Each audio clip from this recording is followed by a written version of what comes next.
There is a photograph taken in the summer of 1942 of an American admiral standing on a flag bridge in the Pacific. He is 57 years old, he is bald, he is quiet, and in the 6 months before that photograph was taken, this one man had done something no other American in history has ever done, before or since. He had commanded and won 3 aircraft carrier battles in a row. 6 Japanese carriers on the bottom of the ocean, on his watch. If your father served in the Pacific, if your uncle wore navy blue, if your grandfather ever spoke of the Coral Sea, or Midway, or Guadalcanal at the kitchen table, then this man's decisions kept them alive. 4 months after that photograph was taken, he was gone. Not dead, not martialed, not court-martialed, not disgraced in any public way, just gone. Sent north into the fog of Alaska for the rest of the war. His name was Frank Jack Fletcher. And today we are going to find out who buried him and why. The morning of May 27th, 1940, Pearl Harbor.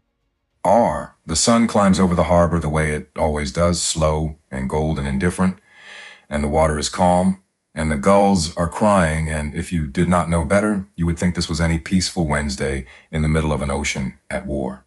Then you see her, the USS Yorktown. She comes in slow, trailing a black rainbow of oil behind her, a wound in the water that stretches back for miles. Her flight deck is scorched the color of burnt bread. There is a hole punched clean through her upper decks where a Japanese bomb went in and did not stop until it found 66 men and killed every one of them. Her paint is blistered, her radio antennas hang broken, and from a distance, in the flat morning light, she does not look like a warship anymore. She looks like something the sea has finished with. The yard workers are already waiting on the dock.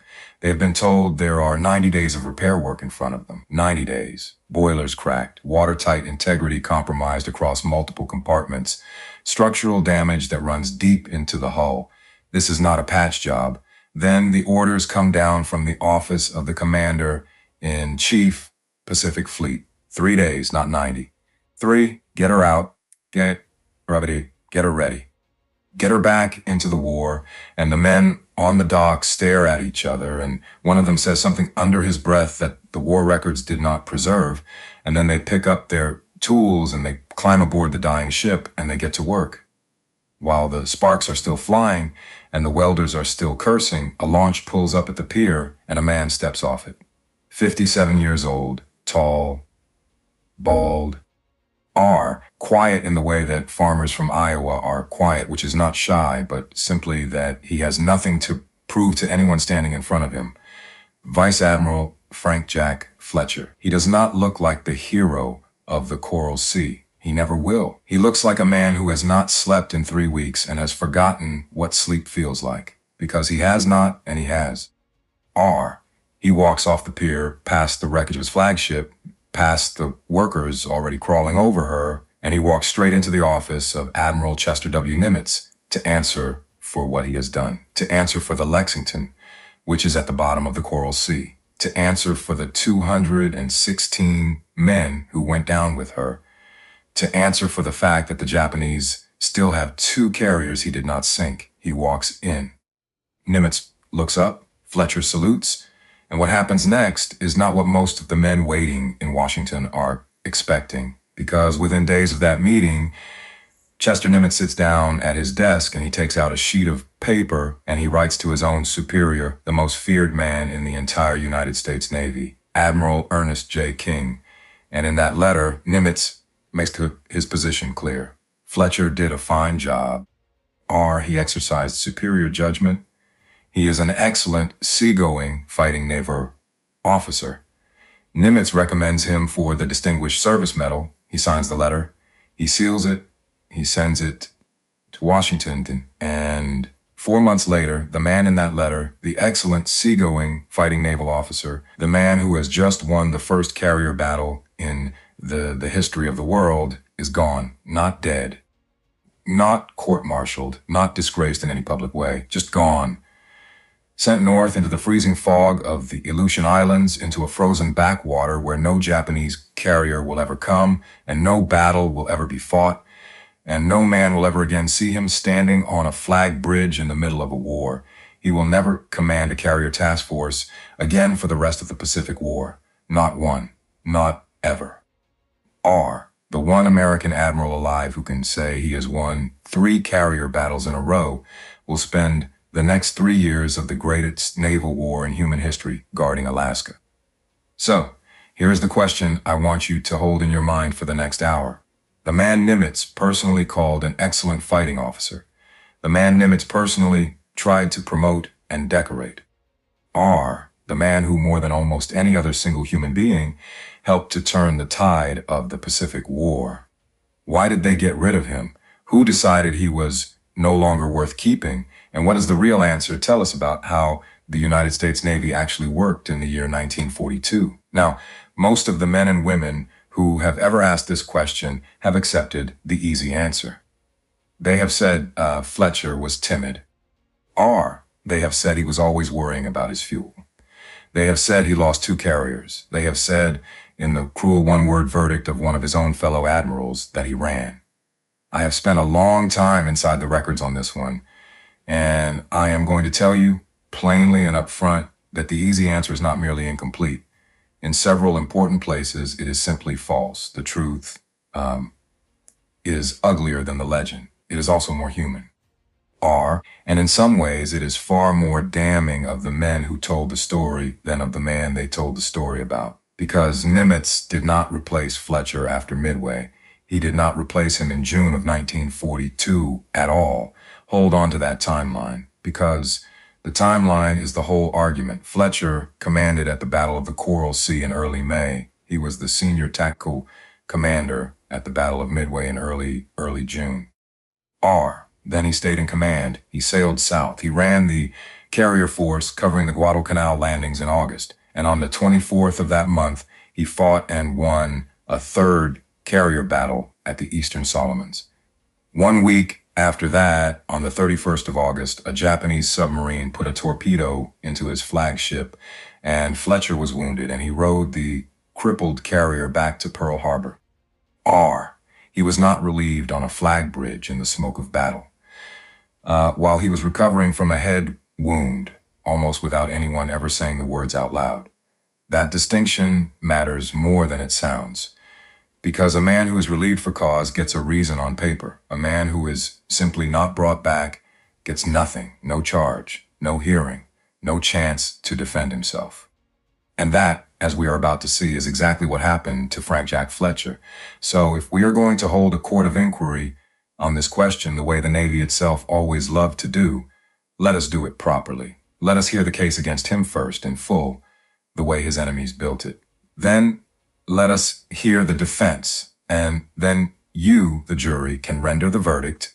But before we get to the charges, you need to know who Fletcher actually was. Because the caricature that has come down through history, the timid clerk, the fuel-obsessed bureaucrat, the man who ran, does not survive one honest look at his file. Frank Jack Fletcher was born in 1885 in a town called Marshalltown, in the middle of Iowa, in the middle of the American continent, in the middle of nowhere at all. His uncle, Frank Friday Fletcher, was already a rising naval officer, and by the time young Jack was a boy, the family name was starting to mean something in the fleet. He went to Annapolis. He graduated in 1906, and he went to sea, 1914. The American intervention at Veracruz, Mexico. A young Lieutenant Fletcher is put in command of a refugee transport called the Esperanza. His orders are simple. Get civilians out of the fighting. The Esperanza takes fire from shore, rifles, machine guns, anything the Mexican forces can bring to bear on a slow ship in a narrow channel. She is hit dozens of times. Bullets crack through the passenger decks. Women are screaming, children are crying, and Frank Jack Fletcher, 29 years old, stands on the bridge of a ship that is being shot to pieces, and he does not turn around. He brings out over 350 people. Then, when the ship is safe, he takes a refugee train under a flag of truce through territory that everyone believes is mined. He does it anyway. He gets the train through. For that, the United States government gives him the Medal of Honor, the highest decoration this country awards. 4 years later, the First World War. R. Lieutenant Commander Fletcher, now in command of the destroyer, spends his war escorting convoys through submarine-infested waters. He does the job well enough that the Navy pins the Navy Cross on his chest, Medal of Honor. Navy Cross. This is the man the prosecution is going to try to tell you was a coward. Remember that. Because the story that is coming, the story of the pettiness and the politics and the long, slow murder of a reputation, only makes sense if you understand what kind of man they did it to. Now, to understand why Fletcher was already a marked man before the war even started, you have to understand something about the Navy he served in. Because the United States Navy of 1942 was not one organization. It was two. There were the surface officers, the men of the battleships and the cruisers and the destroyers. They wore black shoes. They ran what the fleet had always been. Big guns, big ships, steel against steel. And then there were the aviators, the carrier men, and the seaplane men. Somewhere back before the First World War, they had been authorized to wear brown shoes and leggings to set them apart from everyone else. And by 1942, that little uniform detail had hardened into two words that meant two tribes: black shoe, brown shoe. And those two tribes were locked in a quiet civil war over one enormous question. Who was going to command the future of the American Navy now that the aircraft carrier had replaced the battleship as the queen of the fleet? The aviators believed, with the fervor of true believers, that only an aviator should ever command carriers, that a black shoe on a carrier bridge was an amateur handling a weapon he did not understand, that the future belonged to men with wings on their chest. And Frank Jack Fletcher did not have wings. R. Neither, as it happened, did Raymond Spruance, the man who would inherit his crown. Neither did Chuichi Nagumo, the Japanese admiral on the other side of the ocean. The most important carrier battle in all of human history was going to be commanded on both sides by black shoe gun club admirals who had never flown a plane in their lives. But that fact was not going to protect Fletcher. Not from the man who mattered most. Because the man who ran the entire United States Navy in 1942, the man in the very top office in Washington, had earned his own aviator wings late in his career specifically so he could qualify for senior carrier command. He was fiercely, protectively, tribally loyal to the brown shoe fraternity. His name was Ernest Joseph King. He was 63 years old. He was cold. He was imperious. He was, by reputation, one of the most difficult men in the entire officer corps to please, and he was about to spend the next 9 months quietly, patiently, methodically dismantling the career of Frank Jack Fletcher. But even King needed a first crack in the wall. He got it in December of 1941 in a place called Wake Island. Wake was a coral atoll in the middle of the Pacific, garrisoned by a few hundred United States Marines. When the Japanese attacked Pearl Harbor, they also attacked Wake. The Marines held for 2 weeks against everything the Japanese could throw at them. A handful of men on a spit of coral held. The Navy sent a relief force, Task Force 14, built around the carrier USS Saratoga. In command, Frank Jack Fletcher. He sailed. He was still hundreds of miles out, and then the orders came to turn around. Wake fell. The Marines who could not be evacuated went into Japanese captivity, and many of them would not come home. Now, listen to me carefully, because this is where the legend and the fact begin to divide. The order to recall the Wake Relief Expedition was not given by Frank Jack Fletcher. It was given by Vice Admiral William S.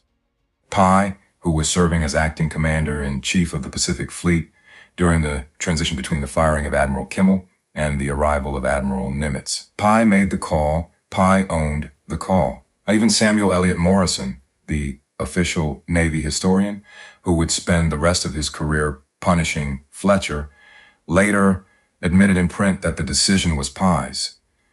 But Fletcher was the name on the ship. And when the Marines who lost Wake came home and started telling the story of how the Navy had turned back and left their brothers to die, they did not know the name Pye. They knew the name of the admiral who had been in the water, and The stink of wake attached itself to Frank Jack Fletcher, and it did not come off. This is the beginning. This is the moment before Fletcher has commanded a single battle, when Ernest King begins to write his career off. Nearly 6 months before Midway, a death sentence in slow motion. Then, in late January of 1942, Fletcher took the Yorktown into the Marshall and Gilbert Islands for a raid. Before he went in, he stopped to refuel his destroyers. He topped them off. He stopped again. He topped them off again. King, sitting in Washington reading the reports, felt his patience break. He fired off a message so sharp that one of Fletcher's own cruiser commanders, Rear Admiral William W. Smith, read it and turned to Fletcher and said, plainly, "That is the stinkingest message I have ever read." Fletcher, according to the account that survives in the Navy files, looked at it, folded it, and said only this: "I am not perturbed." But King was. And in the mind of Ernest J. King, a picture of Frank Jack Fletcher was hardening. A picture of a cautious man, a fuel gauge man, a man who did not have the killer's instinct that a carrier admiral was supposed to have. By the spring of 1942, the pieces were quietly aligning against him. King in Washington, patient and hostile. Towers and the aviators in the Pacific watching a black shoe hold the chair they wanted for their own. The ghosts of wake waiting to be blamed on someone. And in the middle of all of it, Chester Nimitz, the one man who still believed. The shield had held so far, but out on the Coral Sea in less than 3 weeks, the first carrier battle in human history was about to begin, and when it ended, 216 American sailors would be dead. The USS Lexington would be at the bottom of the ocean. And Ernest King would have the excuse he had been waiting for: the Coral Sea, May 7th, 1942. If you have ever stood on the deck of a ship in the deep Pacific, hundreds of miles from any land, you know the loneliness of that water. The horizon is a circle drawn around you, and inside that circle there is nothing. No light, no smoke, no sign that anyone has ever been there before you or will ever come after. Now imagine you are Frank Jack Fletcher. You are 57 years old. You have 2 aircraft carriers under your command: the USS Yorktown, your flagship, the USS Lexington, the great old lady of the fleet, one of the first true carriers the United States Navy ever built. And somewhere out there, on the other side of that empty horizon, a Japanese carrier force is hunting you. 2 fleet carriers, the Shokaku and the Zukaku, and a light carrier called the Shoho, screening ahead of them. You cannot see them. You do not know exactly where they are, and they cannot see you, and they do not know exactly where you are. But you both know one thing: whoever finds the other man first is going to sink him first. This is what a carrier battle is: 2 blind men in a dark room, each holding a knife, listening for a footstep. And Frank Jack Fletcher, standing on the bridge of the Yorktown, is about to fight the first one in history. Now, here's the thing about Fletcher that his critics never quite understood, or maybe understood too well and hated him for it. He knew what he did not know. He was a black shoe. He had spent his life on gun decks, not flight decks. And when Rear Admiral Aubrey Fitch came aboard, a genuine aviator, a man who had lived his career in the smell of aviation fuel and the roar of engines, Fletcher did something that a smaller man would not have done. He handed Fitch the air battle. He kept overall command, but the tactical control of the carrier aircraft, the launch orders, the recovery orders, the strike composition, that went to Fitch.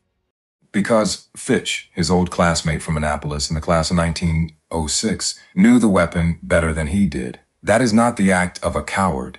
That is not the act of an ego. That is the act of a professional who understood at 57 years old that a carrier task force was a team, and that the man in the chair did not have to be the man with the answer to every question.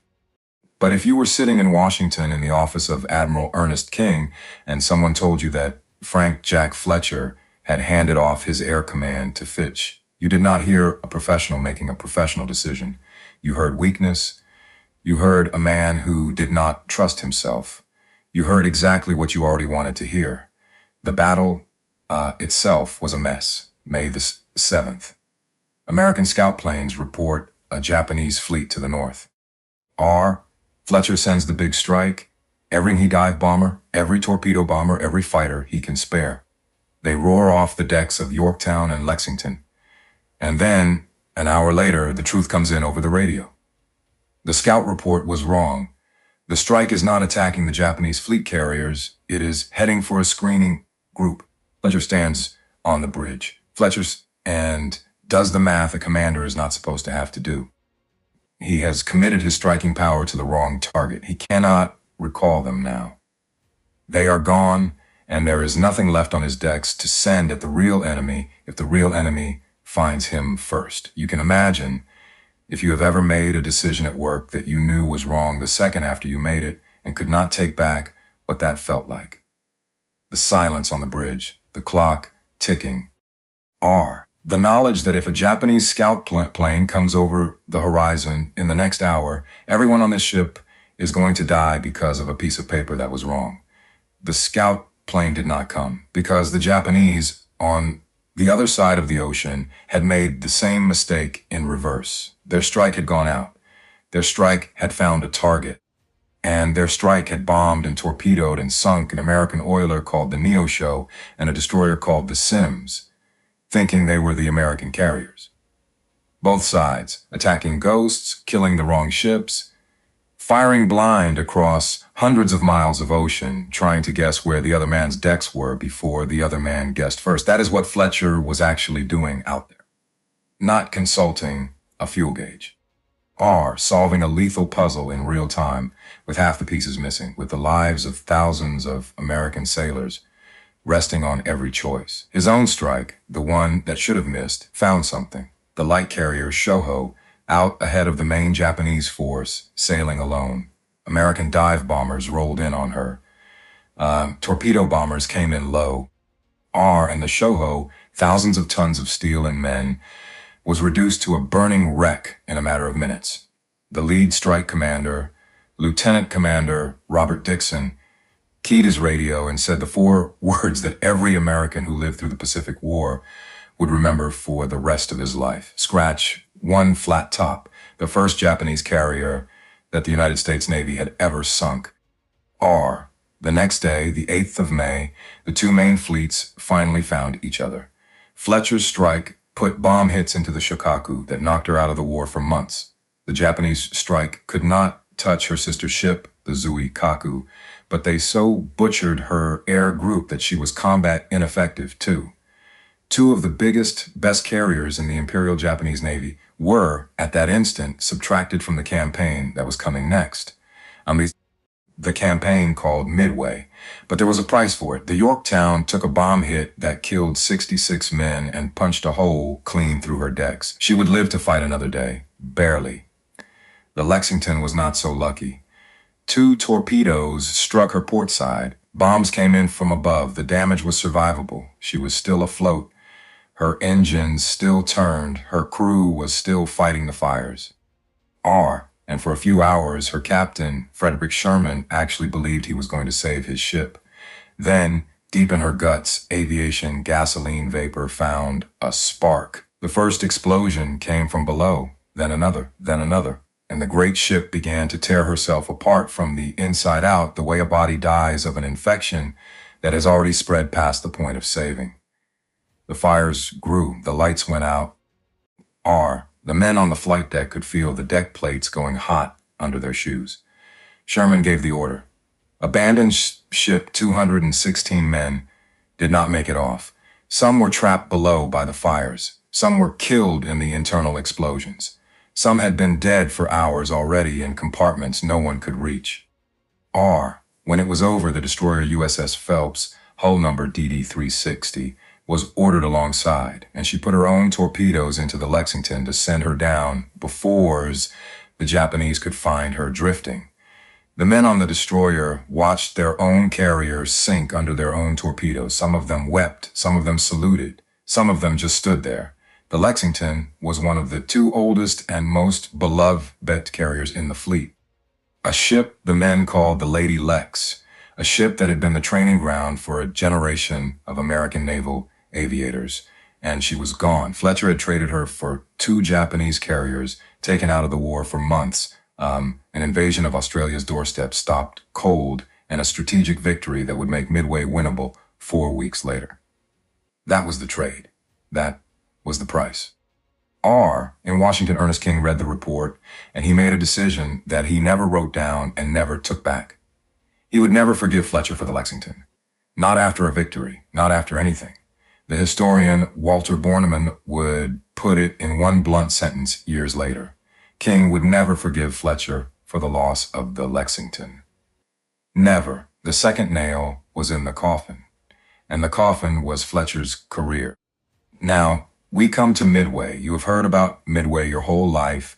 You have seen the movies. You have read the books. You know the story of the American dive bombers arriving over the Japanese fleet at 10:25 in the morning on the 4th of June, 1942, and turning the entire war in the space of 6 minutes. But here is what most of the versions do not tell you. The man in tactical command of the American carry force that morning was Frank Jack Fletcher, not Spruance, not Nimitz, not Halsey, who was flat on his back in a hospital bed in Hawaii, his body covered in a severe skin condition that had left him unable to sleep, unable to eat, and physically incapable of taking his ship to sea. Fletcher, flying his flag on the Yorktown. The same Yorktown they had told him needed 90 days of repair and had given him 3. Her top speed was limited to something like 27 knots because several of her boilers were still not fully repaired, and Pearl Harbor had not had the time to make them right.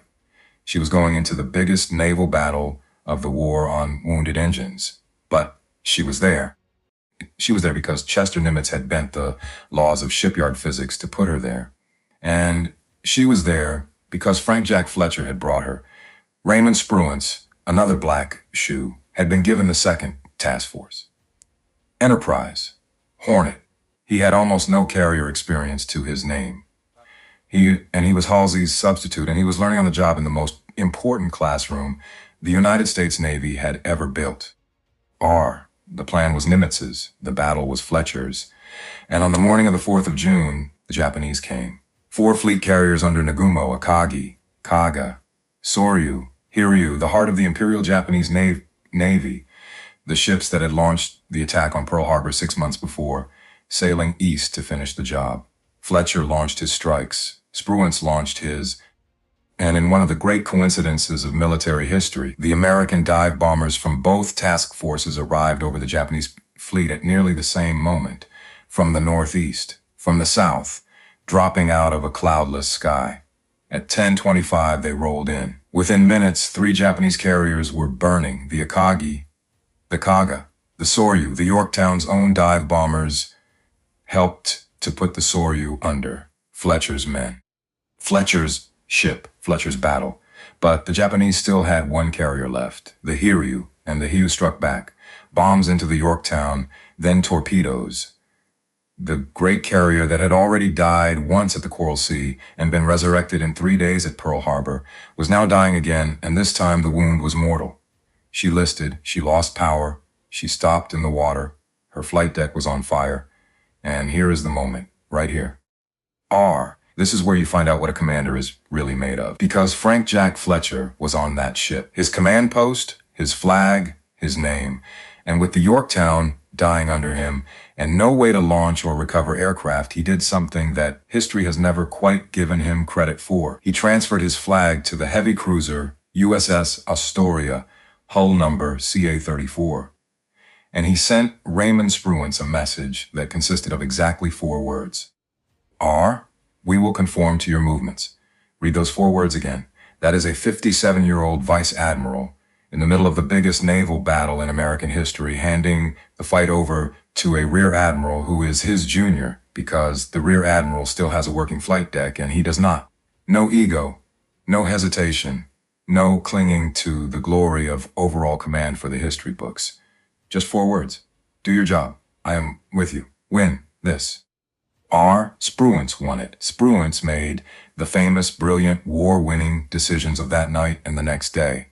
Turn east to avoid a night battle with Yamamoto's battleships. Come back at dawn, finish the Hiryu. Those calls were Spruance's, and he deserves every ounce of the credit for them. But the historical record, as John Lundstrom carefully documents, is clear on one thing that almost none of the popular books mention. By the time Fletcher transferred command to Spruance, 3 of the 4 Japanese fleet carriers were already burning wrecks: the Akagi, the Kaga, the Soryu. The battle-deciding blow had already been struck, and it had been struck under Frank Jack Fletcher's flag. The Yorktown lived through the 4th of June. 2 days later, a Japanese submarine, the I-168, found her under tow and put 2 torpedoes into her and 1 more into the destroyer that was lashed alongside her, trying to save her. That destroyer was the USS Hammond, hull number DD-412. She broke in 2 in a matter of minutes. Roughly 80 of her crew died. And here is the part that will keep you awake if you let yourself think about it too long.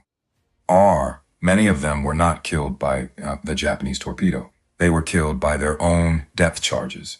When the Hammond sank, her depth charges meant to kill submarines detonated underwater at their preset depth, right in the middle of the American sailors who were swimming for their lives in the wreckage. Their own weapons killed them. That is the sea.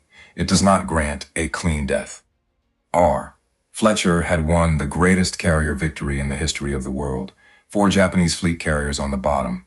The offensive power of the Imperial Japanese Navy shattered forever. The whole trajectory of the Pacific War bent in one afternoon from a slow American retreat into a slow American advance.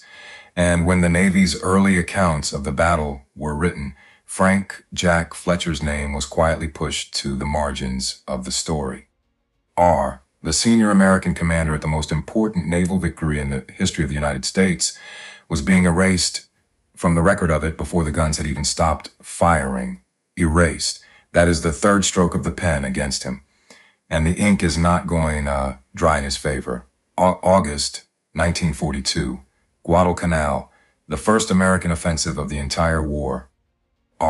The men who were there called it Operation Shoestring because everything about it was thin and improvised and undersupplied. Fletcher, now a vice admiral, commanded the whole expedition force, Task Force 61. 3 carriers under him: Saratoga, Enterprise, Wasp. 3/4 of every fleet carrier the United States had left in the entire Pacific Ocean. Under him, running the amphibious force, was Rear Admiral Richmond Kelly Turner. Turner was as smart as any officers in the Navy. He was also famous for a temper that could strip paint off a bulkhead. Ashore going into the fight was Major General Alexander Vandegrift, commanding the 1st Marine Division, quiet, steel-spined. The kind of officer Marines will follow into hell without asking why. Days before the landing, they met on the Saratoga. Fletcher told them what they did not want to hear. He said his carriers could not stay tied to the beachhead. Not for long. 2 days, he told them. Then he had to pull back. Vandegrift's face went hard. He said his Marines needed longer to get their men and their supplies onto the island. Turner backed the Marines. Fletcher tightly, grudgingly extended his commitment. 3 days. That was the deal. The landings happened on the 7th of August. And the unloading fell behind schedule, the way unloading always falls behind schedule in war. And on the evening of the 8th, with the work only partly finished, Frank Jack Fletcher sent the message that would define the rest of his life. He signaled that his fighter strength was down from 99 Wildcats to 78. He noted the large number of Japanese torpedo planes and bombers operating in the area. And he recommended the withdrawal of the carriers. He asked for tankers to be sent forward on fuel. His superior, Vice Admiral Robert Gormley, sitting far to the south, approved it. Gormley was the commander of the South Pacific area. He was cautious by temperament. He was tired. Within weeks, he would be relieved of his command for being not aggressive enough. But on this night, on this call, he told Fletcher, yes, pull them out. Fletcher pulled the carriers south, and in the black early morning hours of the 9th of August, a Japanese cruiser force under Vice Admiral Genichi Mikawa came down the channel between Savo Island and Guadalcanal and fell on the Allied screening ships in the dark. Roughly 30 minutes. In roughly 30 minutes, in the pitch dark, the Japanese sank 4 heavy cruisers. The USS Vincennes, the USS Quincy, the USS Astoria, hull number CA-34, the same USS Astoria that had carried Frank Jack Fletcher's flag at Midway just 8 weeks earlier. The ship he had stepped aboard town was dying, the ship from which he had sent spruance, those 4 words. Now she was on the bottom of what the Navy would come to call Iron Bottom Sound. Alongside her, the Australian ship HMAS AS Canberra. More than 1,000 Allied sailors died in the space of half an hour. It was the worst open water defeat in the history of the United States Navy. And it still is. Now listen carefully, because this is the moment where the legend and the fact split forever, and I want you to be able to see them both. The Marines on the beach woke up the next morning and looked out at the anchorage, and where there had been a fleet of Allied cruisers protecting them the night before, there were only smoking ships and drifting bodies in empty water. And the transports, most of them still full of ammunition and food and medical supplies that the Marines desperately needed, were pulling out because Turner, watching Savo burn, decided he could not keep his transports at anchor any longer with no naval cover. The Marines were left on that island with what they had in their pockets, and they never forgave the Navy for it. They invented a bitter little decoration they called the George Medal. It showed a Navy sleeve dropping a hot potato into a Marine's hand. The motto underneath read, "Let George do it." To Vandegrift, to the Marines who shivered and starved and buried their friends on that island for months. And above all to Turner, who years later in his private correspondence would use the actual word desertion. Frank Jack Fletcher had run.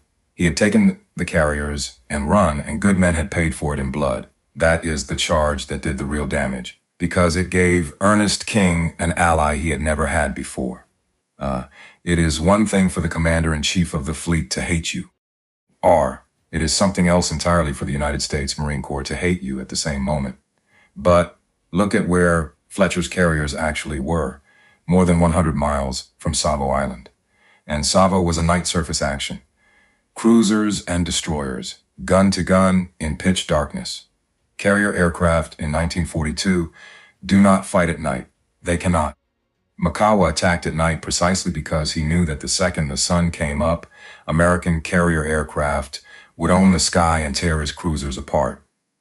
Savo Island was a catastrophe of surface command, a failure of the screening force that was actually assigned to guard that anchorage. It was not, and it could not have been, prevented by carrier aircraft 100 miles away in the dark. The historian John Lundstrom, decades later, would look at this evidence with a clear eye and say it in one Fletcher's to prevent.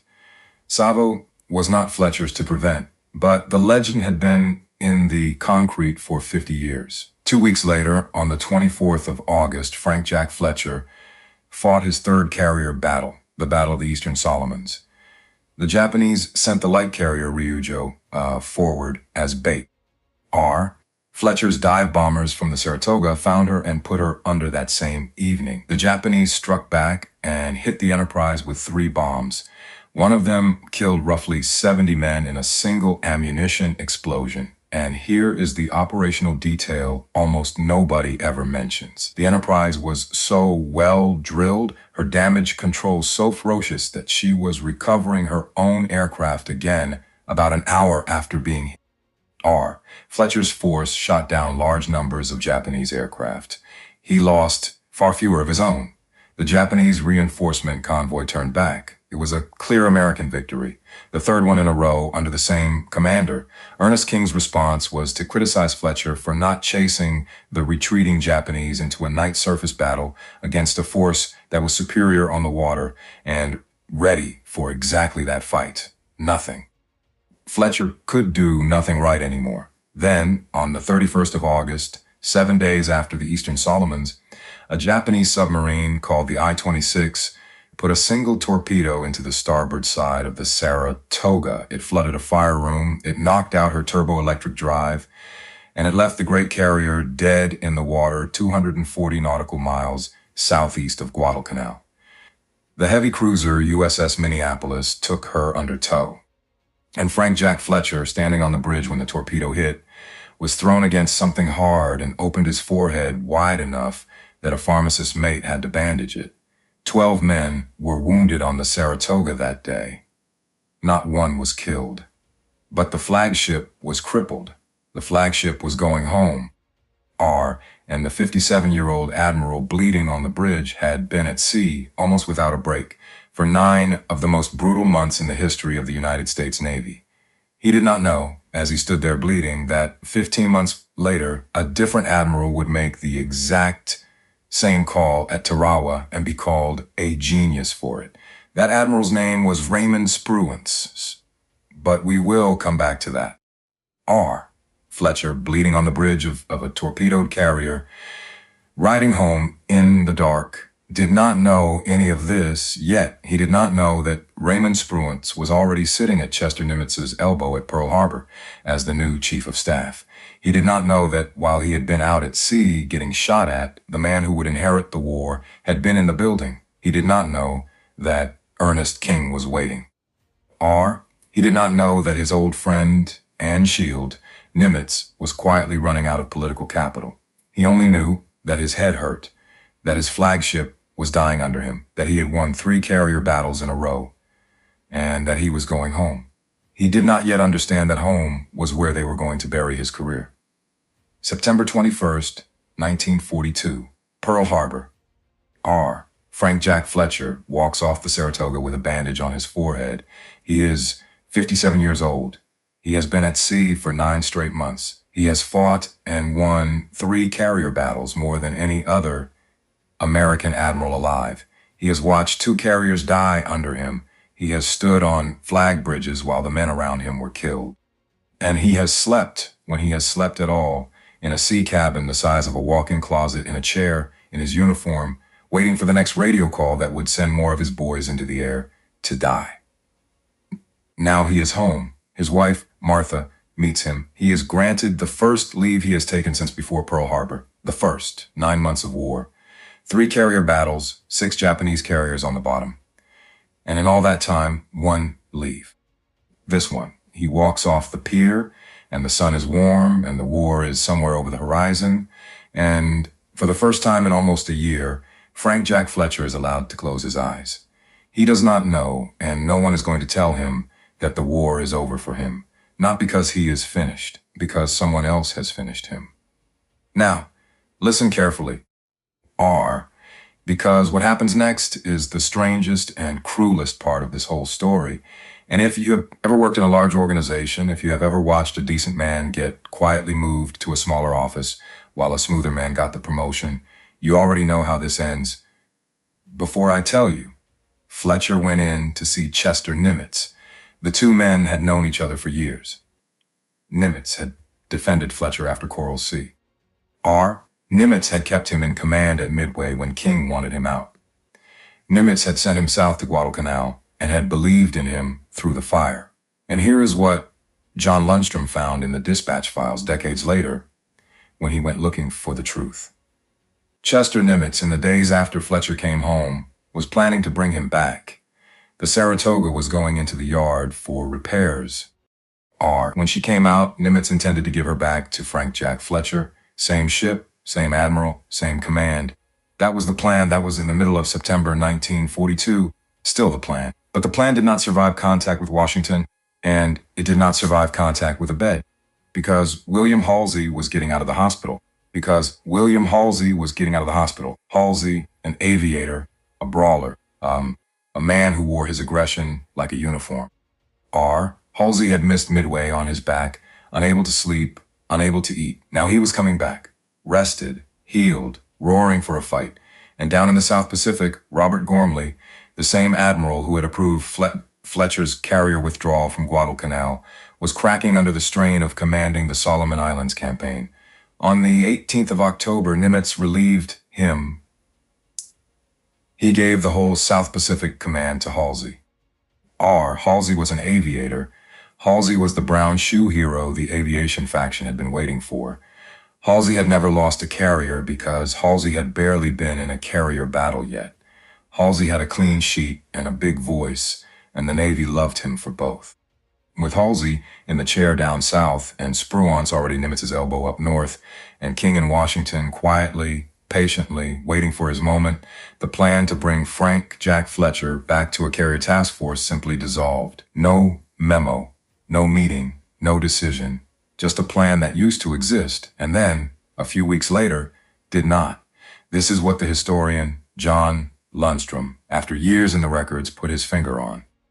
The Navy did not so much fire its best carrier admiral as forget to keep him, and that in the end was worse. A relief for cause leaves a paper trail. A relief for cause gives the man a chance to defend himself. A relief for cause tells the historians a name and a date. A quiet sidelining leaves nothing, no charge, no hearing, no word spoken out loud, only the silence. And silence, as any old man knows, is the easiest thing in the world to be misunderstood. Report to Seattle. Take Commander Fletcher had his orders. Report to Seattle. And then, in the spring, to the North Pacific, to Alaska, to the Aleutian Islands, to the fog and the Willowa winds and the ice and the empty water where no Japanese carrier would ever come. He read the orders. He did not complain. He did not write a letter. He did not appeal. He did not call in a favor with any of the men in Washington who owed him one. He was a professional. He put on his uniform. He got on the train. He went north. And that was the last time Frank Jack Fletcher ever commanded anything that mattered in the Pacific War. Now, I owe you the part of this story that I have been holding back. Because a title like the one on this video puts the decision on Chester Nimitz. And Nimitz, of all the senior men in that Navy, was the one who believed in Fletcher longest and hardest. You have to understand who Chester Nimitz was. Back in 1908, as a young ensign, Nimitz had run his own ship, the destroyer Decatur, hard aground in the Philippines. He was court-martialed. He was found guilty of hazarding a ship. But instead of ending his career, his superiors gave him a letter of reprimand and let him keep serving. Chester Nimitz never forgot that. He carried for the rest of his career that a good officer who made an error deserved a second opportunity, not a firing squad of paperwork. That conviction is exactly why he defended Fletcher to King after the Coral Sea, why he kept him in command at Midway over King's objections, why he sent him south to Guadalcanal. For 9 months, Chester Nimitz was Frank Jack Fletcher's shield. But even Nimitz had a breaking point. After the Eastern Solomons, Nimitz wrote, for the first time in his own hand, that the Navy needed to use its surface ships more boldly, that the Saratoga should have stood her ground on the night of the 24th of August, rather than pull south. It was a small sentence. It was the sentence that meant the shield was coming down. Nimitz did not shatter it. He did not turn on Fletcher. He did not even really admit to himself what he was doing. He just slowly, 1 degree at a time, lowered his arm. And once it was down, with King pressing and the aviators circling and Halsey healthy and available, there was nothing left to stop the current. Fletcher went to Alaska. And there is one more thing you deserve to know. Because 15 months after the I-26 put its torpedo into Fletcher's flagship, the United States invaded a coral atoll in the central Pacific called Tarawa, and the admiral commanding the carriers there made the exact same call Fletcher had made at Guadalcanal. He refused to tie his carriers to the beach. He kept them mobile. He kept them alive. That admiral was Raymond Spruance. For the same decision in the same ocean, one man was called a coward, and the other was called a master of the operational art. The only thing that had changed was the name on the door, and Admiral John Towers, the senior aviator, who had once written the 3 words he ran away in his diary about Frank Jack Fletcher, was himself, by the time of Tarawa, arguing against tying the carriers down. Warning of exactly the kind of disaster that then struck the escort carrier USS Lexington, torpedoed off Tarawa with the loss of more than 600 men. The doctrine had not changed. Only the name of the man being judged had changed. Now, all of that would already be a sad story. But history had one more knife it had not yet stuck in. His name was Samuel Eliot Morison. Morison was a Harvard professor, a man of enormous learning. R, a man who, when the war began, had proposed to President Roosevelt that the United States Navy commission him as a serving officer with the specific mission of writing the official history of American naval operations in the Second World War. Roosevelt agreed. So did the Navy. So did King. Morrison put on a uniform. He rose to flag rank. And he wrote the 15-volume history that would define the popular memory of the United States Navy in World War II for the next 50 years. And when Morrison came to write his chapters on Frank Jack Fletcher, he did something that no serious historian is ever supposed to do. He never once interviewed Fletcher. Not once. The senior tactical commander at the Battle of Midway, the victor of the Coral Sea, the winning admiral of the Eastern Solomons, the man whose name was on more carrier victories than any other American alive.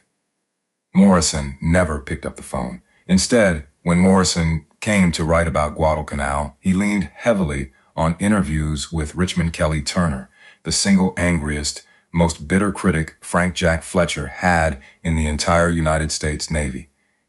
The man who, in his own private correspondence, would use the word desertion. R. Turner told Morrison the story of Guadalcanal. Morrison wrote it down. Morrison published it. And for the next 50 years, the standard American history of the naval war in the Pacific carried on Frank Jack Fletcher, the portrait painted by the man who hated him most. The most influential naval history ever written in the English language took its picture of Fletcher from the enemy of Fletcher. R. And Fletcher, sitting in Maryland in his retirement watching it happen, did not fight back. That was the largest mistake Frank Jack Fletcher ever made.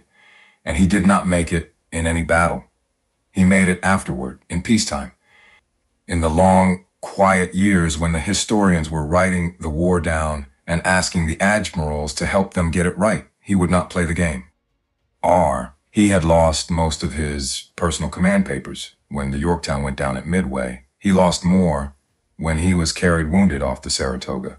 And rather than sit down and reconstruct events from memory and risk getting a single fact wrong, he simply declined to do it. He would not sit for Morrison's interviews. He would not write the articles. He would not give the speeches. R. He would not polish his own legend the way Halsey polished his and Spruance's staff polished his. He said once, and this is one of the most honest things any commander has ever said about combat, after a battle, people talk a lot about how the decisions were carefully reasoned out. But in reality, there is always a hell of a lot of groping around. Ernest King, if he had heard that, would have filed it under weakness. Or the rest of us, if we are honest, ought to file it under truth. Frank Jack Fletcher let his enemies tell his story, and his enemies told it for 50 years. In 1944, King finished the war Fletcher had already lost.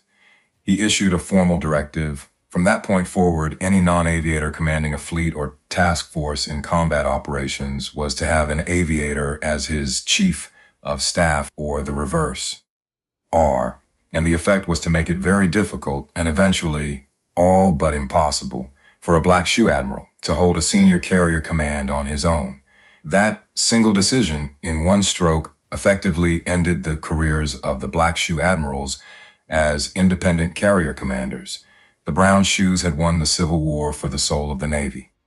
R. Fletcher, the black shoe, who had won 3 carrier battles, was simply the first prominent body the tide had carried away. His removal in 1942 was not an accident inside the systems. It was the system beginning to sort itself out. And Fletcher happened to be standing in the wrong place when it did. He served out the rest of the war in the fog. He commanded the North Pacific Force. He oversaw the reconquest of the Aleutians. R. He did his duty without complaint the way he had done everything else without complaint. When the Japanese surrender was signed on the deck of the USS Missouri in Tokyo Bay on the 2nd of September 1945, Fletcher was not there. He was in northern Japan. He was, as it happened, the senior American officer present at the Japanese surrender in the northern zone.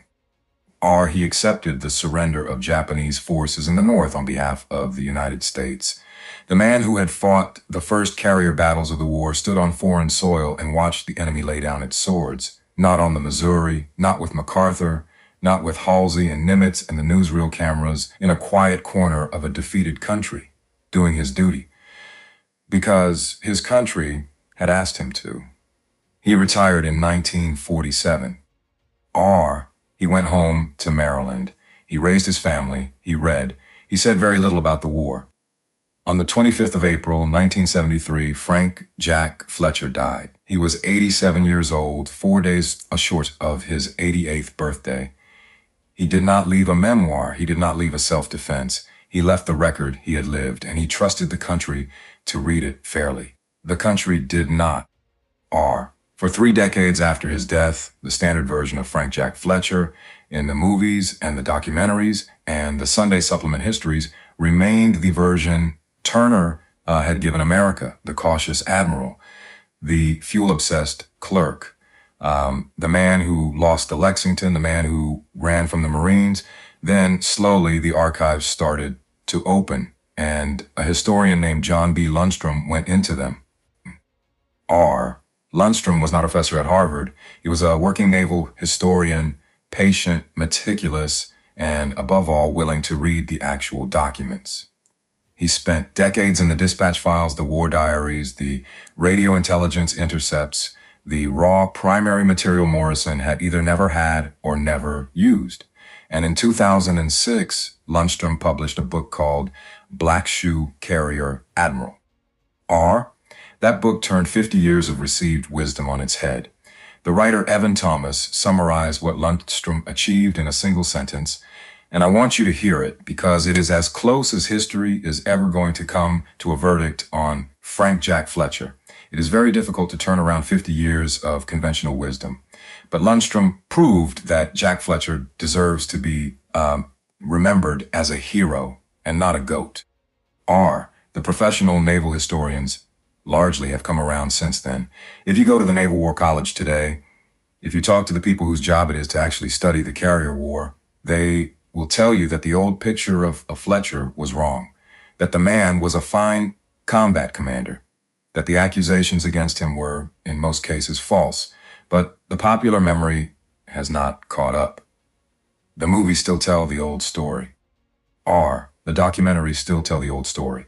The easy summaries on the internet still tell the old story. And every year, one more American who might have known better, one more grandson of a man who served on the Yorktown or the Lexington or the Saratoga dies without ever having heard the true one.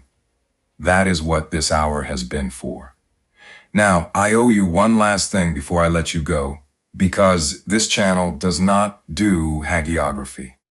This channel does not turn men into saints just because the other side turned them into villains. Frank Jack Fletcher was not a flawless commander. His habit of refueling really was excessive. It really did cost him operational tempo more than once. The decision to send the Wasp away to refuel just before the Eastern Solomons, leaving himself at reduced strength on the eve of a battle, was probably a genuine mistake. He was a surface officer by instinct to the end. At the Eastern Solomons, he flew his flag in a cruiser instead of a carrier, which is a small thing, but a telling one. And his communication with Turner before the Guadalcanal withdrawal was abrupt, and it was clumsy, and it poisoned a relationship the Navy could not afford to poison. Fletcher was a fine combat commander. He was not a politician. He was not a diplomat. And in the savage inter-service knife fight of 1942, that mattered. But the numbers are the numbers.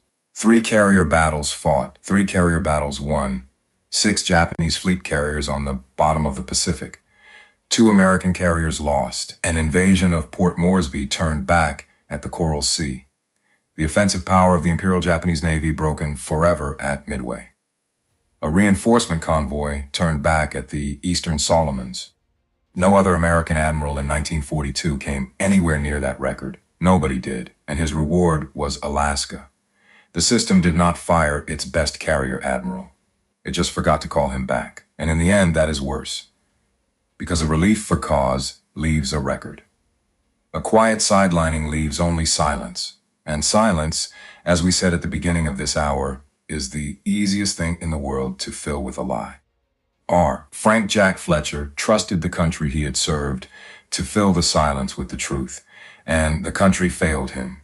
Whether we, sitting here 80 years later, can do any better is up to us. You have heard the case against him. You have heard the defense. You have heard the numbers, and you have heard the names of the men who died on both sides, and you have heard what a 57-year-old Iowa farm boy actually did on the flag bridges of two dying carriers in the year that decided the Pacific War. The verdict is yours. I know a lot of you watching have your own connection to these ships and these battles. Your father served in the Pacific. Your uncle was on a destroyer. Your grandfather flew off one of these carriers or knew a man who did. Those stories matter. They belong in the comments where the rest of us can read them and learn from them, because in the end, it is the sailors themselves who deserve the last word, and not the historians, and not the admirals in Washington, and not God knows, the men on YouTube like me. If this hour was worth your time, tell somebody. Share it with a veteran in your life who has always suspected the standard version of Midway was leaving something out. That is how a channel like this one survives, and that is how a name like Frank Jack Fletcher gets a second hearing 80 years after the men who could have defended him fell silent. Thank you for staying with me all the way to the end. I will see you in the next one.